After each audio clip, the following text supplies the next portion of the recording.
Hello everyone, আজকে আপনাদেরকে দেখাবো কিভাবে আসামের স্মার্ট ইলেকট্রিসিটি মিটারের বিল চেক করতে হয় একদম সহজ পদ্ধতিতে নিজের মোবাইলে। মোবাইল বা ল্যাপটপে থাকা গুগল ওপেন করবেন। গুগল ওপেন করার পরে সার্চ বক্সে লিখবেন এপিডিসিএল লিখে সার্চ করবেন। তারপরে এমনি একটা পেজ আইব, এনে দেখবেন Assam power distribution company limited, এনে ক্লিক করে দেবেন। এনে ক্লিক করে দেওয়ার পরে এমনি একটা পেজ আইব, এটা সিম্পলি কাটা দেবেন। কাটা দেওয়ার পরে এনে দেখবেন স্মার্ট প্রিপেড ব্যালেন্স, এনে ক্লিক করে দেবেন।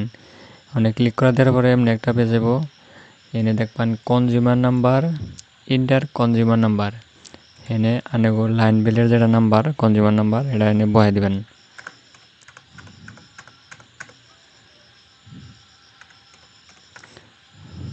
লাইন বিলের নাম্বার বহানোর পরে এনে দেখবেন সংখ্যা আছে, এটা হিসাব করে এনে অ্যান্সারটা বহাই দিবেন। এনে কত হয় অ্যান্সার বহানোর পরে এনে টিক মার্কে ক্লিক করবেন। ক্লিক করার পরে আপনারা দেখবেন এনে নাম, মিটার যার নামে তার নাম আইব, এনে ব্যালেন্স কত ব্যালেন্স জমা আছে বা মাইনাস আছে এনে শো করব। এইভাবে আনেরা একদম সহজভাবে আনেগো মোবাইলে বা ল্যাপটপে আনেগো লাইন বিল কত আছে স্মার্ট মিটারে এমনি করে চেক করে নিয়ে